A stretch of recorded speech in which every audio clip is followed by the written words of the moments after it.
नमस्कार दोस्तों, रंजना मैथ जरा में आप सभी का स्वागत है। आज अपने हम ज्योग्राफी के लेक्चर में बात करेंगे तापीय परिवर्तन के बारे में। और तापीय परिवर्तन दो प्रकार से होता है बेसिकली, एक डायबेटिक प्रक्रिया, दूसरा एडियाबेटिक प्रक्रिया। तो आप जब साधारण तौर पे जब आप मान लीजिए आग जलाते हैं या फिर कोई अन्य चीज को मतलब गर्म करते हैं तो डायबेटिक प्रक्रिया के माध्यम से गर्म होती है। जिससे मान लीजिए अगर आप लोहे को गर्म कर रहे हैं तो लोहे में आप मान लीजिए चूल्हे या फिर कहीं से भी उष्मा दे रहे हैं, उष्मा देने की वजह से वह लाल तप्त हो जाता है, गर्म हो जाता है। तो डायबेटिक प्रक्रिया के माध्यम से गर्म हो, क्योंकि उसमें बाहर से उष्मा दी गई उसको। तो जब उष्मा के आदान एवं प्रदान के कारण तापमान में परिवर्तन होता है उसको डायबेटिक प्रक्रिया कहा जाता है। तो हम बात करेंगे इसके बारे में। अब देखिए, मान लीजिए दो वस्तुएं हैं, मान लीजिए एक वस्तु ए है, एक वस्तु बी है। इसका तापमान मान लीजिए आपका 70 डिग्री सेंटीग्रेड है और एक कोई वस्तु है बी है, जिसका तापमान 10 डिग्री सेंटीग्रेड है। आपको मालूम है कि जब तापमान में अंतर आता है तो उसको ताप प्रवणता कहा जाता है। अब इन दोनों वस्तुओं को हम संपर्क करा दें किसी माध्यम से, संपर्क कर देने पर इनमें जो उष्मा का स्थानांतरण होने लगा, ताप प्रवणता उत्पन्न होगी। तो ताप प्रवणता के कारण इसमें ताप प्रवणता उत्पन्न होगी। और ताप प्रवणता का अधिक टेम्परेचर वाली वस्तु से कम तापमान वाली वस्तु की ओर उष्मा का स्थानांतरण होता रहेगा। तो जब उष्मा का स्थानांतरण, देखिए उष्मा के स्थानांतरण द्वारा, जब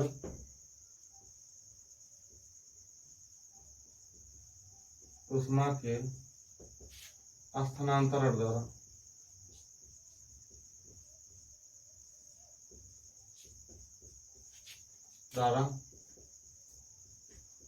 तापमान में परिवर्तन होता है।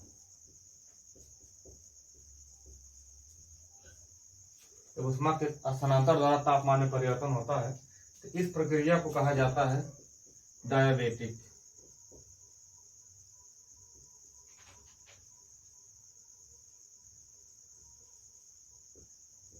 इसको हिंदी में स्थिरोष्म कहा जाता है।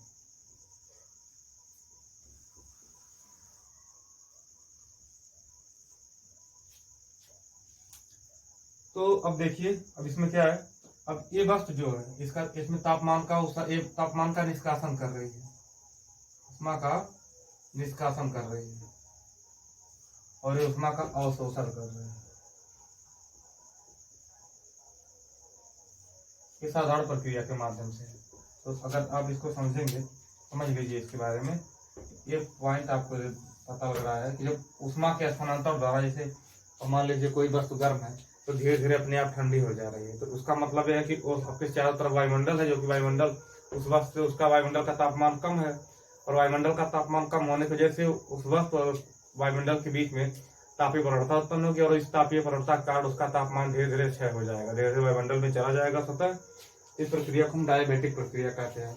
क्योंकि और इस प्रक्रिया के अंदर, इस प्रक्रिया के दौरान वस्तु एक बंद तंत्र की भांति कार्य करती है।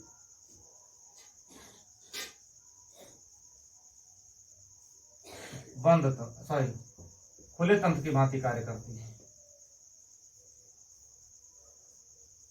क्यों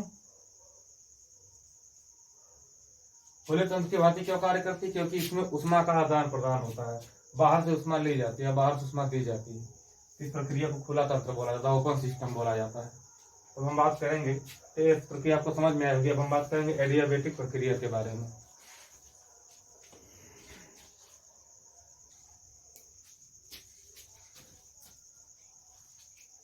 देखिए, इस एडियाबेटिक प्रक्रिया में आपको पता है कि मान लीजिए कोई वस्तु है, अगर मान लीजिए कोई वस्तु है, इसमें निश्चित मात्रा में परमाणु पाए जाते हैं, इसमें निश्चित मात्रा में परमाणु पाए जाते हैं, परमाणु की संख्या इसमें निश्चित रहती है। इसका आयतन क्योंकि स्थिर है, देखिए इतने परमाणु है। तो अगर इसमें जो है इस वस्तु को इसको खींच दिया जाए, अगर इस वस्तु के आयतन को क्या कर दिया जाए, बढ़ा दिया जाए खींच कर किसी माध्यम से, और इसके आयतन को हम क्या कर देते हैं, बढ़ा देते हैं।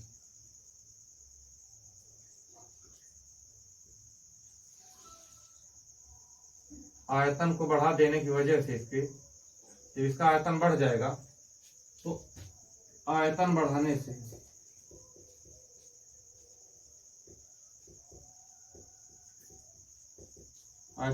से परमाणुओं के बीच की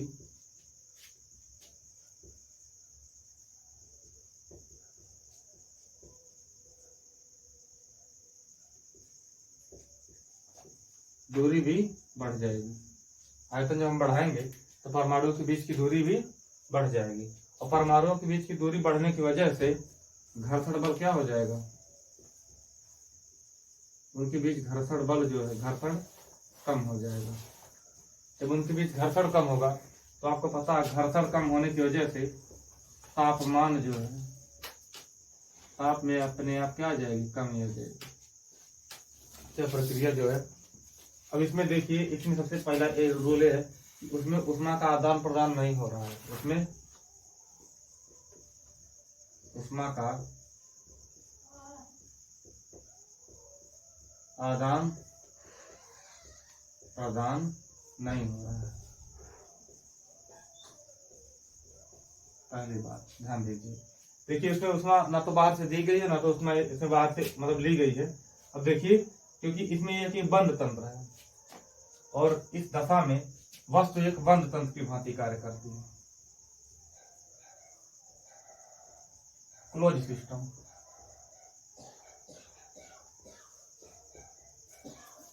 इसमें वस्तु एक क्लोज सिस्टम की भांति कार्य करती है, क्योंकि उसमें ना तो बाहर से ऊष्मा दी जाती है और ना ही ऊष्मा ली जाती है। देखिए यह वस्तु है, इसमें परमाणु की मात्रा सीमित थी और इसमें सीमित मात्रा में ऊष्मा थी, और जब इस वस्तु को फैला दिया गया, खींचकर फैला दिया गया, तो खींचकर फैला देने की वजह से इसका आयतन बढ़ गया। आयतन बढ़ गया, परंतु परमाणु तो उतने ही थे, तो परमाणु आयतन बढ़ाने से इस वस्तु के परमाणुओं के बीच की दूरी क्या हो जाएगी, बढ़ जाएगी। परमाणु के बीच की दूरी जैसे ही बढ़ेगी, इनके बीच क्या होगा, घर्षण कम होने लगेगा, टक्कर ये लोग कम खाएंगे, और टक्कर कम खाने की वजह से तापमान अपने आप क्या हो जाएगा, कम हो जाएगा। तो जब बिना ऊष्मा के आदान प्रदान के कारण वस्तु में तापमान में परिवर्तन होता है, तो सीधी सीधी अगर इसको कहा जाए तो ऊष्मा के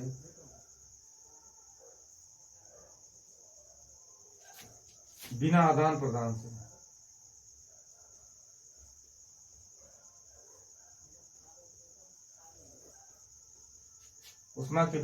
प्रदान से टेम्परेचर में परिवर्तन एडियाबेटिक प्रक्रिया कहते हैं।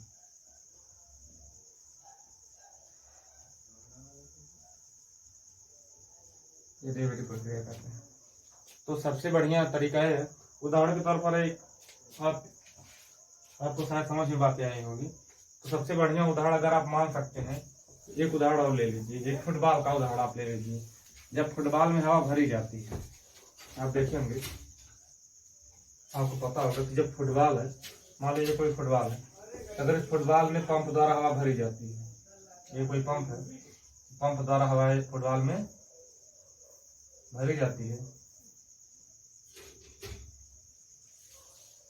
देखिए, तो फुटबॉल का आयतन बढ़ता है, आयतन बढ़ेगा तो फुटबॉल के परमाणुओं के बीच घर्षण कम होगा, कम होने से इसका तापमान क्या हो जाएगा, यह ठंडा हो जाएगा, फुटबॉल ठंडा हो जाएगा। और जब पंप में इस वाल्व के द्वारा, देखिए वाल्व लगा हुआ है, ये निरंतर इस पे दबाव डालता है, दबाव डालने की वजह से वाल्व का ए वाला एरिया जो है गर्म हो जाएगा, क्योंकि यहाँ पर दबाव हो रहा है, क्योंकि दबाव होने की वजह से परमाणु के बीच की दूरी घट रही है। तो परमाणु के बीच की दूरी जब घटेगी तो उनमें घर्षण अधिक होगा, घर्षण अधिक होने की वजह से तापमान इसका क्या हो जाएगा, बढ़ जाएगा। और फुटबॉल का, क्योंकि फुटबॉल में हवा भरी जा रही है, इसका आयतन फैल रहा है, इसका आयतन बढ़ रहा है, तो आयतन बढ़ जाने की वजह से परमाणु के बीच की दूरी बढ़ेगी और तापमान इसका क्या हो जाएगा, कम हो जाएगा, सीधा तरीका है। तो इस प्रक्रिया को हम वायुमंडल के संदर्भ में हम प्रयोग करते हैं। देखिए इस प्रक्रिया को हम वायुमंडल के संदर्भ में बात करते हैं, वायुमंडल के संदर्भ में,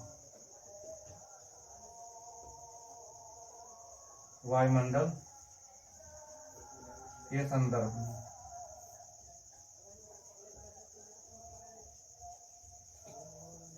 वायुमंडल के संदर्भ में बात करेंगे। देखिए मान लीजिए पृथ्वी की सतह है, इसमें तापमान अधिक है, पृथ्वी की सतह पे तापमान अधिक है, टेम्परेचर इसका यहाँ पर अधिक है। तो टेम्परेचर अधिक होने की वजह से पहले हवा ऊपर उठना शुरू करेगी, पहले छोटा था फिर ऊपर उठेगी। आपको पता है कि ऊपर जो है वायुमंडल विरल होता जाएगा। देखिए वायुमंडल विरल होता जाएगा, जिससे इसका आयतन बढ़ता चला जाएगा। तो यहाँ पर सघन था वायुमंडल, सघन से जैसे जैसे ऊपर वायु का आरोहण होता है ये विरल माध्यम में जाती है, विरल माध्यम में चली जाती है। तो विरल माध्यम में जाने की वजह से अब चूंकि यहाँ पर उतने परमाणु थे, तो परमाणु में पहली बात तो यहाँ पर जो है घर्षण बहुत अधिक था, परमाणुओं के बीच घर्षण बहुत अधिक था, तापमान यहाँ पर अधिक था। तो तापमान अधिक था, हवा गर्म थी, और जैसे जैसे आते हैं तो परमाणुओं के बीच की दूरी बढ़ती चली जाती है, क्योंकि परमाणु उतने ही रहेंगे हवा में, तो परमाणुओं के बीच की दूरी घटती बढ़ती चली जाती है। जब परमाणु के बीच की दूरी बढ़ेगी, इसका आयतन बढ़ने की वजह से तापमान, परमाणुओं के बीच घर्षण बल कम होगा, घर्षण बल कम होने से इनके बीच तापमान घट जाएगा। तो जैसे जैसे ऊपर की तरफ हम जाते हैं तो वायु का तापमान, आयतन बढ़ने की वजह से वायु का तापमान घटने लगता है। वायु का तापमान घटने लगता है तो यहाँ पर उत्पन्न होती है एडियाबेटिक शीतलन की प्रक्रिया। शीतलन इसीलिए कहा जाता है मंडल में ऊंचाई बढ़ने के साथ साथ तापमान में क्या आती है, कमी आती है। यहाँ पर तापमान अधिक था क्योंकि इसका आयतन हवा का कम था, आयतन कम होने की वजह से परमाणु तो उतने ही थे, परमाणु के बीच घर्षण बल ज्यादा लगता था, तो फ्रिक्शन ज्यादा, घर्षण ज्यादा होने की वजह से इनमें टक्कर ज्यादा होती, टक्कर ज्यादा होने की वजह से तापमान बढ़ रहा था। तो जैसे जैसे ऊंचाई की तरफ हम जाएंगे तो परमाणुओं की संख्या में कमी होगी, क्योंकि विरल वायु पाया जाएगा, तो आयतन हवा का बढ़ता चला जाएगा। जब आयतन हवा का बढ़ता चला जाएगा, परमाणुओं के बीच टक्कर कम होगी और घर्षण कम होगा, घर्षण कम होने की वजह से उनके बीच तापमान में कमी आएगी। इसीलिए जब ऊपर की तरफ जाते हैं तो एडियाबेटिक शीतलन की प्रक्रिया के माध्यम से तापमान में कमी देखने को मिलती है।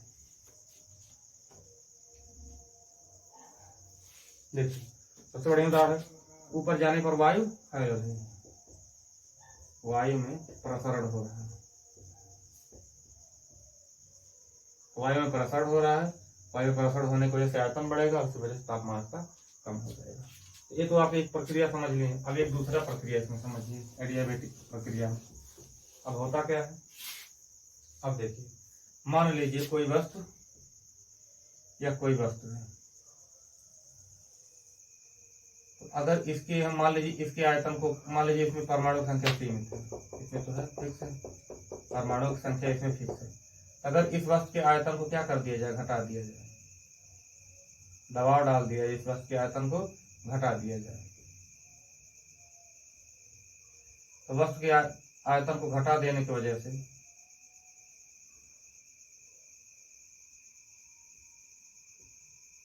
देखिए, जब इसके आयतन को घटाएंगे, आयतन घटाने की वजह से होगा क्या, परमाणुओं के बीच दूरी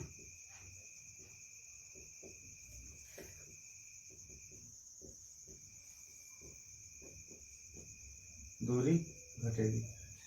परमाणु के बीच दूरी जब घटेगी तो इनके बीच घर्षण क्या होगा,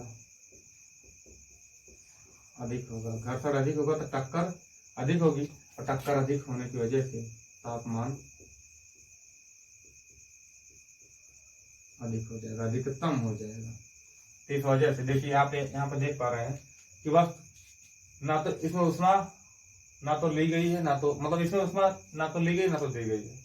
कहने का मतलब है बिना उष्मा के लिए, बिना उष्मा ग्रहण किए जब किसी वस्तु का तापमान बढ़ जाता है, आयतन बढ़ने की वजह से आयतन घटेगा, परमाणु के बीच की दूरी भी घटेगी, और घटेगी तो घर्षण अधिक होगा, घर्षण अधिक हो टक्कर अधिक है। क्योंकि आप पता है जब भीड़ भाड़, अब सबसे बड़ी उदाहरण आप देखेंगे, जब आप भीड़ भाड़ में होते हैं तो गर्मी ज्यादा फील आती है, क्योंकि फ्रिक्शन ज्यादा होता है, घर्षण ज्यादा होने की वजह से वायु में जो टेम्परेचर हाई हो जाता है।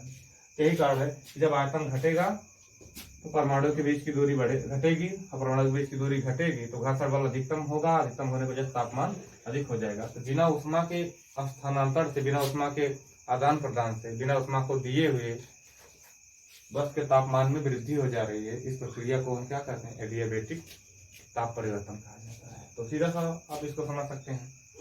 तो आप इस वायुमंडल के संदर्भ में इस बात को करेंगे, इसी संदर्भ में, जैसे मान लीजिए वायुमंडल के संदर्भ में बात करेंगे।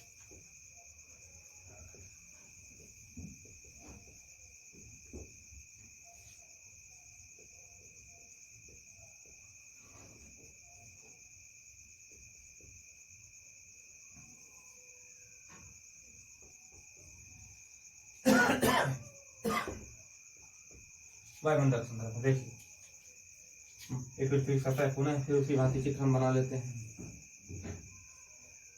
ये पृथ्वी की सतह है, यहाँ पे टेम्परेचर अधिक है। देखिए ऊपर से जब वायु नीचे की तरफ आएगी, ये ऊपर की वायु है, जब नीचे आएगी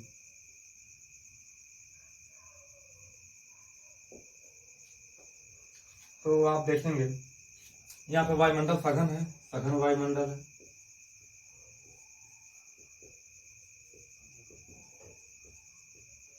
तो जैसे जैसे ऊपर जाएंगे वायुमंडल कैसा होता जाएगा? विरल होता जाएगा। कारण क्या है? क्योंकि गुरुत्वाकर्षण बल की यहाँ पर कमी होती है। जैसे जैसे पृथ्वी नजदीक जाते हैं गुरुत्वाकर्षण बल अधिकतम प्रभावी होता है। क्योंकि कण भी एक क्या होता है, उसमें भी मास पाया जाए, द्रव्यमान पाया जाए। इसकी वजह से यह पृथ्वी कण को आकर्षित करती है, अधिकतम वायुमंडल को आकर्षित करते हैं। तो पृथ्वी की गुरुत्वाकर्षण शक्ति की वजह से पृथ्वी पर वायुमंडल पाया जाता है। तो यहाँ पर वायुमंडल सघन होगा, इसलिए सघन वायुमंडल रहेगा। और जैसे जैसे ऊपर जाएंगे वायुमंडल विरल होता जाएगा, और विरल होता जाएगा इससे वायु का प्रसरण क्या हो जाएगा? वायु का प्रसरण हो जाएगा। अब देखिए ये तो मान लीजिए तो रिवर्स प्रक्रिया हुई। तो जब हम ऊपर से नीचे की तरफ आएंगे, देखिए ऊपर से नीचे की तरफ आएंगे तो वायु का जो है आयतन कम होता चला जाएगा। ऊपर से जब नीचे की तरफ आएंगे तो वायुमंडल विरल होता चला जाएगा। जब विरल होगा तो परमाणुओं की संख्या बढ़ेगी। परमाणुओं की